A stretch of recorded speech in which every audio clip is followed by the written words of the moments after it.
오늘 말씀은 감사하는 삶입니다. 도대체 감사를 하려면 어떤 모습으로 살아가야 할 것인가? 마음의 자세가 중요하다. 어떤 지혜로운 노인이 옛날 성문 곁에 앉아 있습니다. 한 청년이 왔어요. 그 노인에게 당신이 앉아 있는 그 장소가 어르신네는 행복합니까? 그렇게 물어볼 때 그 노인은 자네 살고 있는 곳이 행복한가? 대질문을 하니까 그 청년은 하는 말이, 저는 제가 살고 있는 곳이 너무 좋습니다. 그러니까 노인이 하는 말, 나도 여기 있는 것이 참 좋은 것이네. 얼마 있다가 다른 청년이 그 노인에게 왔습니다.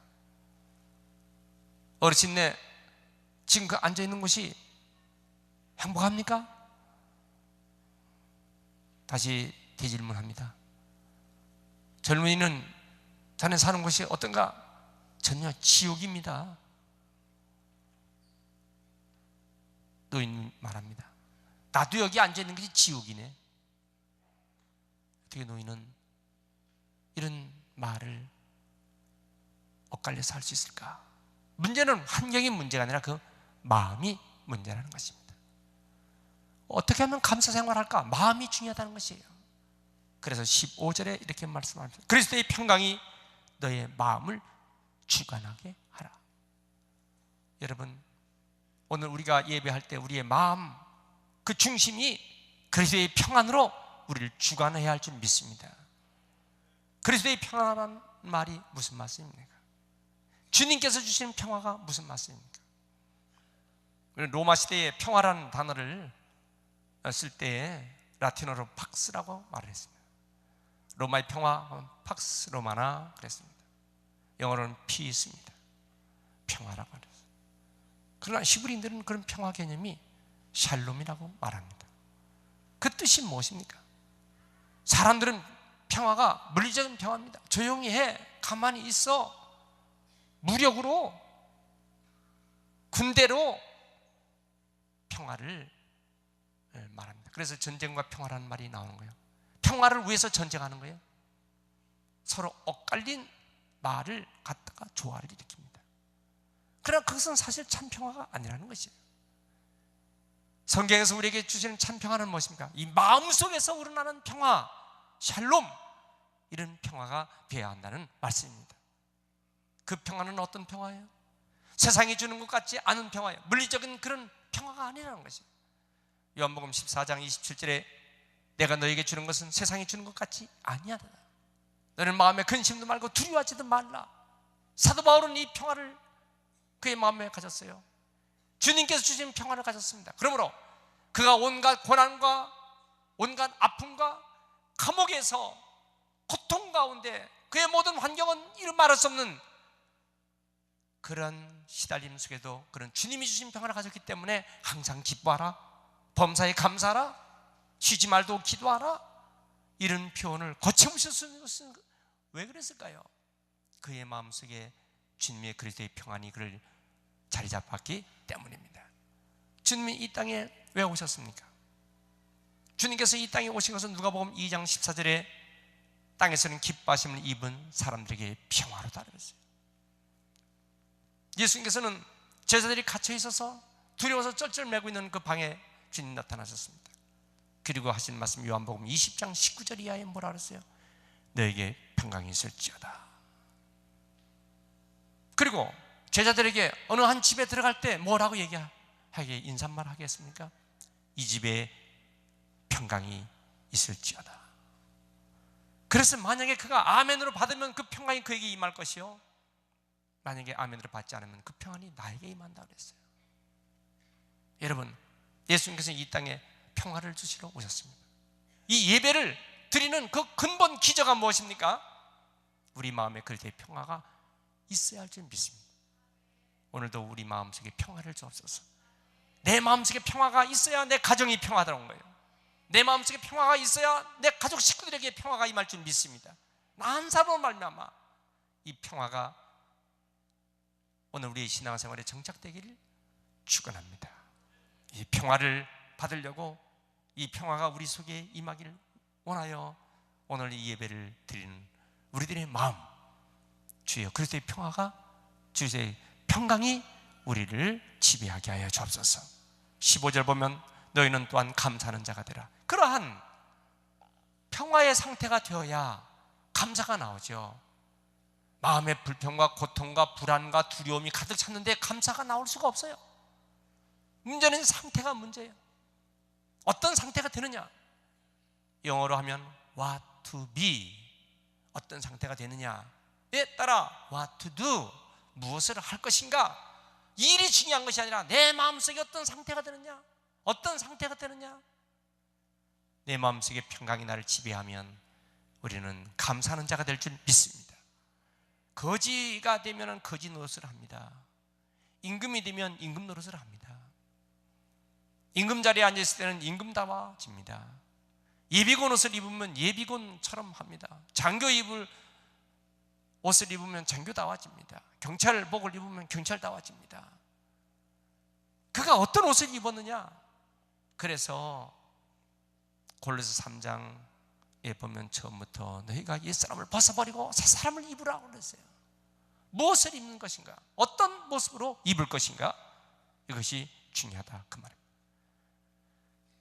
불평하는 사람의 상태가 되면 늘 평생 동안 불평합니다. 불평자의 특징은 그 마음속에 자리 잡고 있는 상태가 불평이에요. 원망, 불평.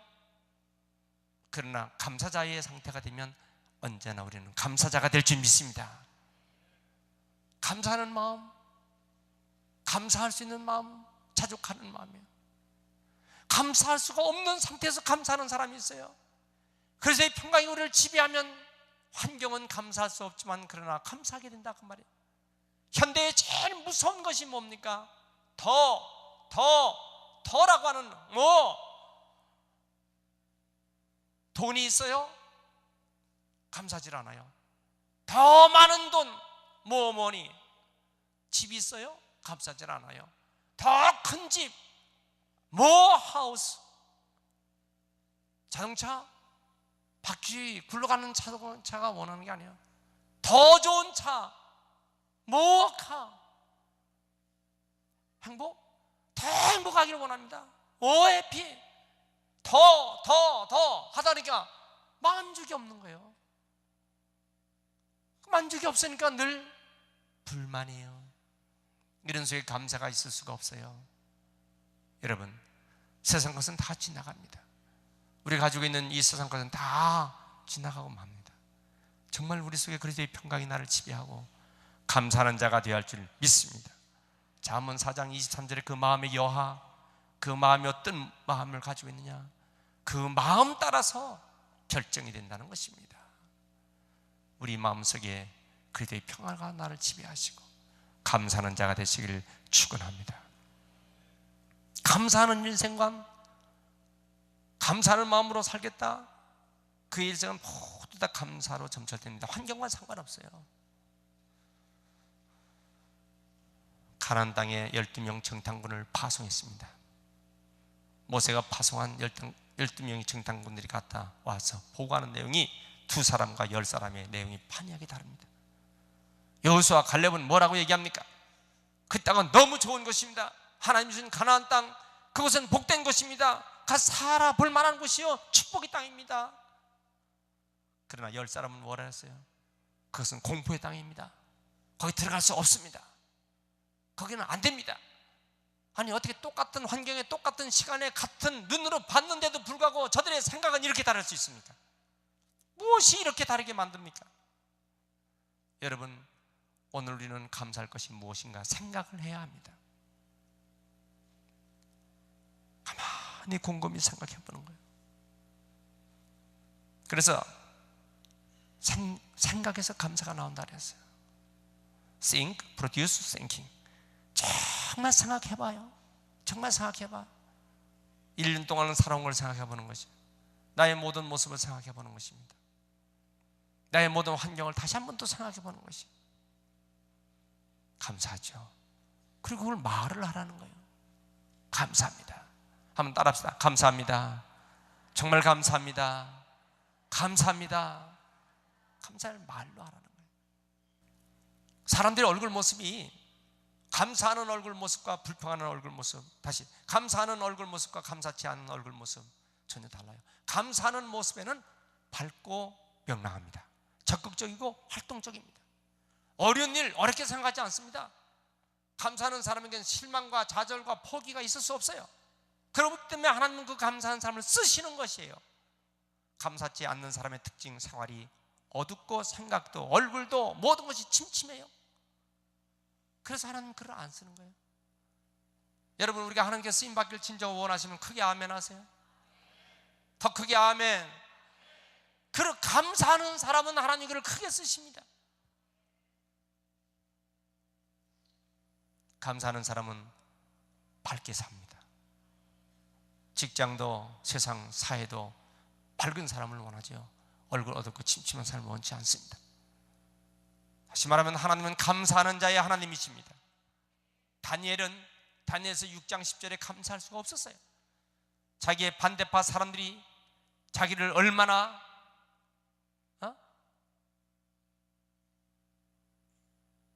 자기를 망치게 하려고 노리고 있는데 예루살렘을 향하여 하루에 3번씩 열린 창문에서 하나님께 감사드렸습니다.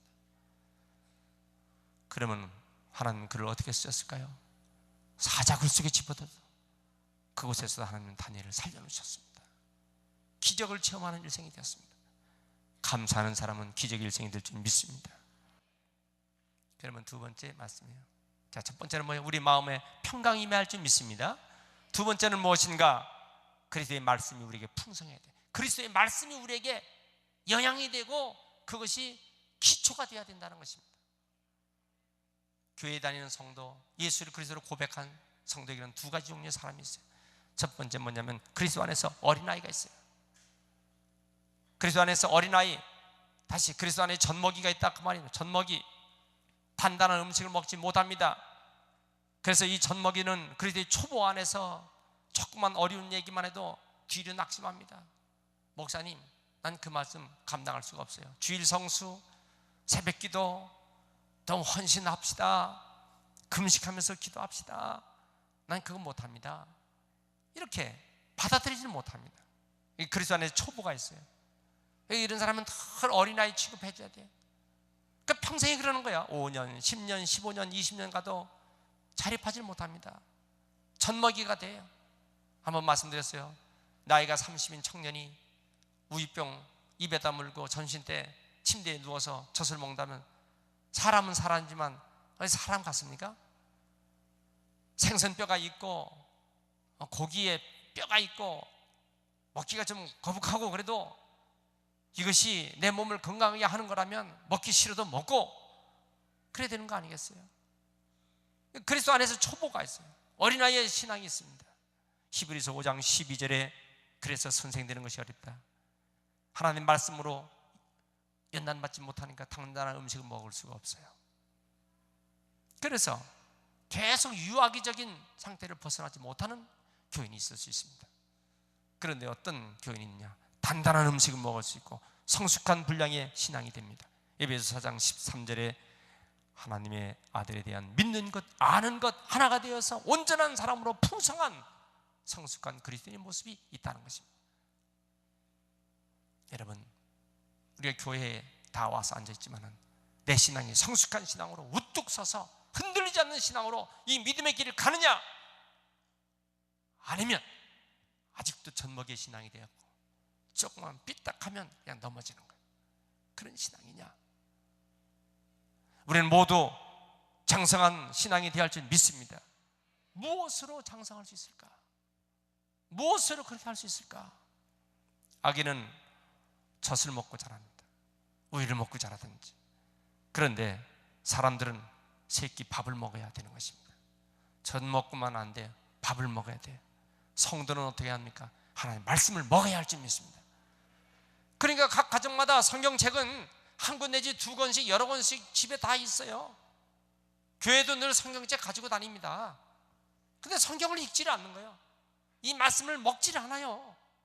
말씀을 가까이 대하지 않습니다. 시편 1편 2절에 시냇가에 심은 나무는 시절을 쫓아 과실을 맺는다 그랬어요. 오직 여호와의 율법을 즐거워하며 그 말씀을 주야로 묵상한다고 그랬는데 그러지 않는 것이에요. 하나님 말씀을 가까이 되지 않습니다. 그렇기 때문에 교회 다닌 지는 오래됐지만 영적인 기갈이 생기는 거예요. 이것을 정확하게 아모스 선지자는 지적해냈습니다. 보라, 내가 때가 이랬는데 그때는 어떤 기근이 일어나느냐? 그 기근이 무슨 기근? 아모스 8장 10절에 양식이 없어서 기근이 아니요 물이 없어서 가람이 아니라 이 시대 여호와의 말씀을 듣지 못한 기갈이 있어서 그렇다. 하나님 말씀에 대해서 굳게 서 있지 못합니다. 여러분 지금 얼마나 하나님 말씀이 풍성합니까? 그러나 말씀이 내 것이 되지 않은 것이에요. 호세아 6장 3절에는 여호와를 알자, 심써 여호와를 알자. 따라하세요. 여호와를 알자, 심써 여호와를 알자. 그 말은 도대체 하나님이 어떤 하나님이신가? 우리 하나님이 어떤 하나님이신가? 이 말씀을 좀 가까이 하시고 하나님 말씀의 성품을 좀 알려고 하고 하나님 우리를 어떻게 이끄시는가를 좀 배우려고 하고. 그런데 주일날만 1시간 달랑 나와서 말씀을 듣고 어떻게 이 영적인 기근을 이길 수가 있단 말입니까? 마땅히 우리는 행할 바를 또 지혜로 가르쳐야 할 줄 믿습니다. 16절, 지혜로 서로 가르치라. 남을 가르치고 권면하기 전에 먼저 내 자신을 의의 길에서 떠나지 않도록 나를 돌봐야 돼요. 내 자신을 돌봐야 다른 사람을 돌볼 줄 믿습니다. 마땅히 행할 바를 가르치라고 그랬어요. 지혜가 없으면 권면도 어렵습니다. 지혜가 없는데 남을 권면하고 다닐 수가 없어요. 그래서 권사님들은 특별히 이 말씀을 잘 전할 수 있도록 지혜로운 은혜를 받아야 권면이 되는 것입니다. 16절, 시와 찬미와 신령한 노래를 불러야 한다. 우리의 입술은 두 가지를 말합니다. 찬송도 하고 저주도 한다 그랬어요. 야고보서 3장 10절에 이 두 가지 중에서 우리는 어떻게 해야 됩니까? 우리의 입에는요, 누추한 말이나 어리석은 말은 거듭난 손에는 절대 합당치 않다라고 그랬어요. 우리의 입에 희롱하는 말이나 악한 말은 절대로 해서는 안 됩니다. 악은 어떤 모양이라도 버리라고 그랬어요. 우리 모두 은혜스럽고 덕이 되는 말을 하시기 바랍니다. 할렐루야. 어느 생활은 성도에게 용기를 주고 위로해 주고 권면해 주는 힘이 있습니다. 그 하나님이 주는 엄청난 축복의 방편입니다. 우리에게 말을 할 수 있는 기능을 주신 게 얼마나 감사합니까? 교회에서도 우리가 말할 때 덕된 말을 하시기 바랍니다. 욥기 1장 22절에 욥이요 어떻게 했어요? 입으로 범죄치 않았어요. 하나님에 대해서 원망치 않았습니다. 사람이 마음으로 믿어 의의 입으로 신하여 구원을 받는다 그랬어요. 로마서 10장 10절에 마음으로 믿으면 의에 이르고 입으로 신하여 그 어떤 말을 하는가? 그 하는 말로 인하여 하나님 우리를 붙잡아 줄 줄 믿습니다. 마지막으로 오늘 17절 말씀 보세요. 주 예수의 이름으로 힘입으라 그랬어요. 무엇을 하든지 말이나 일이나 다 주 예수의 이름으로 하고 그를 힘입어 하나님 아버지 앞에 감사하라. 무슨 일을 하든지 우리가 예수 그리스도를 앞세워야 할 줄 믿습니다. 예수 그리스도의 이름을 앞세우고 그의 이름의 능력을 힘입는 것이 초대교회 성도들의 특징이었습니다. 무슨 말 하든지 모두 예수님 이름으로 따라서 예수님 이름으로, 예수의 이름으로. 우리가 기도할 때 맨 마지막에 기도 어떻게 해요? 예수님 이름으로 기도드립니다. 사도행전 3장 6절에 나을 때부터 안질병이 된 자가 성전 민문에 앉아있는데 베드로와 요한이 뭐라 그랬어요? 우리 은과 금은 없거니와 내게 있는 것은 내게 주는 이고 나사렛 예수의 이름으로 일어나 걸어라. 예수의 이름으로. 따라합시다. 예수의 이름으로, 예수의 이름으로. 예수의 이름으로 병 맞으면 쫓아내버리고, 예수의 이름으로 귀신도 쫓아내고, 예수의 이름으로 모두 악한 걸 쫓아내고. 따라합시다. 예수의 이름으로 더러운 귀신아 떠나가라. 예수님이 하신 것처럼 예수의 이름으로 더러운 귀신을 쫓아내버리라 그랬어요. 예수의 이름에 능력이 있습니다. 우리는 무능력하지만 예수의 이름에 능력이 있어요. 예수의 명함을 가지고 하는 것입니다. 예수의 이름으로. 믿습니까? 고린도전서 5장 4절에 주 예수의 이름으로 너는 내 영과 함께 모여서, 그래서 예수의 이름으로 하나님의 영과 함께 모여서, 에베소 5장 20절 범사에 우리는 주 예수의 이름으로 항상 아버지 하나님 앞에 모든 일을 예수의 이름으로 하도록. 교회에서 우리가 하는 모든 일 내가 했다고 내 자랑하지 말고 예수님께서 하게 하셨습니다. 예수님께 영광을 드려야 돼요. 어떤 내가 능력이 있고 카리스마가 있다 해서 자기의 영광을 드리면 주님은 싫어하십니다. 모든 것 다 주님이 하셨어요. 주님이 다 하셨어요. 그래서 오직 하나님께 영광, 오직 예수 그리스도의 영광을 드리는 성도가 되시길 축원합니다. 모든 영광 하나님께. 따라합시다. 모든 영광 하나님께. 모든 영광을 하나님께. 모든 영광을 하나님께. 온 마음과 정성 다해 주 사모합니다. 모든 영광을 하나님께. 모든 감사 하나님께. 모든 감사를 하나님께. 모든 감사를 다 하나님께. 모든 것을 다 하나님께. 솔리 데오 글로리아. 오직 모든 것을 하나님께 영광. 베드로전서 4장 11절 만일 누가 말하려면 하나님 말씀하는 것 같이 하고, 누가 봉사하려면 하나님의 공급하신 힘으로 하는 것 같이 하고, 이는 범사의 그리스도 예수로 말미암아 하나님의 영광을 받으시게 하려 함이니 그에게 영광과 권능이 세세에 무궁토록 있도다. 여러분, 추수감사절을 가까워오면 한 해 동안 살아왔던 모든 것을 하나님 영광 받으소서. 이 감사절기가 되면 우리의 신앙이 한 단계 업그레이드 될 줄 믿습니다. 그 하나님 감사한 줄 모르고 살았어요. 그런데 1년을 곰곰이 생각해 보면 모든 것이 다 하나님의 은혜였어요. 그러므로 하나님께 영광을 돌립니다. 이거 아니겠습니까? 농사를 져도 직장과 사업장 가든 학교 생활을 하든 가족의 식구를 바라보고 하나님 여기까지 지켜주심을 감사합니다. 감사합니다. 우리 주변에 우리 친구들이 우리 곁을 떠나가는 이미 세상 사람이 되지 못한 사람들이 많습니다. 그런데 하나님 여기까지 우리를 지켜준 걸 감사합니다. 지켜준 걸 감사합니다. 생각해본 모든 게 다 주님 은혜에 감사한 것이에요. 추수감사절 맞이하면서 감사한 생각을 우리 마음속에 가득하시길 바랍니다. 그래야 우리 신앙이 아름다운 신앙이 되는 것입니다. 이스라엘 백성들은 1년에 3번 중요한 절기를 드립니다. 첫째는 뭡니까? 유월절, 그리고 초실절, 그리고 수장절. 이 수장절이 감사절기거든요. 이스라엘 백성들이 애굽에서 나와서 40년 동안 광야 생활하다가 가나안 들어가서 첫 곡식을 얻었어요. 그 감사해서 하나님께 예배드립니다. 최근의 감사절기는 뭡니까? 신앙생활을 지키려는 자들이 신앙의 자유를 찾아 태평양을 건너 신대륙 아메리카의 프리모드에 도착했어요. 저희들 102명이 그곳에 가서 살려고 했지만 얼어서 질병으로 또 그곳에 풍토병으로 견디지 못해 수많은 사람이 희생됐어요. 가족들이 희생됐어요. 그러나 그의 가을에 인디언들의 도움으로 약간의 곡식을 얻었어요. 그거 감사해서 하나님께 감사절기 드린 땡스기빙 데이, 이 감사절기가 하나님 그들의 모습을 축복하셔서 그 황량한 벌판에 그 땅에 하나님 최고로 축복하셔서 오늘 북아메리카에 미국이 건설되고 그리고 세계적인 축복받는 나라가 돼서 거대한 물질의 축복, 정신적인 축복, 이런 모든 축복을 다 받은 나라가 되지 않습니까? 그 후손들이 그 계속 감사의 생활을 해야 될 텐데 감사 생활을 계속하지 않으니까 오늘날 고통을 당하고 있는 것입니다. 여러분, 우리도 마찬가지 감사할 때 하나님은 우리를 축복하실 줄 믿습니다.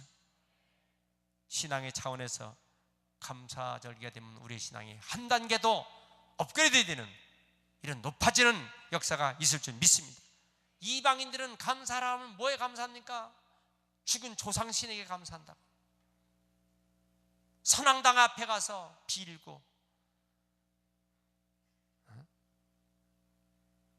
뒤뜰에 장독대에 갖다 빌고, 계곡에 있는 바위에다 빌고, 마을 법당에다가 빌고, 가다 우상에게 갖다 절하고, 우상 제물 앞에 갖다 감사하고. 하나님 얼마나 싫어하시는지 아세요? 신명기와 계속 보면 하나님이 얼마나 그런 것을 싫어하실까요? 살아계신 하나님 앞에 감사하는 자녀가 되시길 바랍니다. 1년 동안 살아왔던 우리의 모든 모습, 나의 가정, 나의 사업장, 일터, 자녀들, 그리고 나의 앞날을 모두 하나님께 지켜준 걸 생각하면 감사해요. 특별히 우리가 이런 곡식만 감사한 게 아니에요. 우리가 금년에는 여기 과일, 곡식 그런 것만 구해서 하려고 하지 말고 우리 영혼을 추수한 감사를 드리자. 그래서 다음 주에는요, 천하보다 귀한 한 영혼을 주님 앞에 모시고 나와서 영혼 추수를 감사하시는 하나님 아버지, 이 영혼을 추수하기 위해서 제가 이웃을, 제가 가장 사랑하는, 주님이 사랑하는 잃어버렸던 영혼을 한 사람 데리고 와서 예배드립니다. 영혼 추수의 감사절기가 되시길 축원합니다. 주님 그것을 원하시는 것이에요. 영혼을 사랑하는 추수감사. 하나님 그를 얼마나 사랑하시고 하나님 그를 얼마나 굳게 붙잡아 주시겠습니까? 로마서 8장 38절에 내가 확신하노니 사망이나 생명이나 천사들이나 권세들이나 현재이나 장래이나 능력이나 높음이나 깊음이나 다 어떤 피조물이라도 우리를 사랑하신 그리스도 예수 안에 하나님의 사랑에서 끊을 수가 없다. 하나님 사랑에서 아무도 끊을 수가 없다. 왜요? 우리가 영혼을 사랑하고 영혼 구원을 위해서 영혼을 추수하는 이런 마음으로 사는 사람들에게는 하나님이 그를 늘 함께 하실 줄 믿습니다. 최고의 감사는 최상의 일생을 살게 합니다. 우리는 모두 최고의 일생을 사시는 감사 생활 하시길 축원합니다.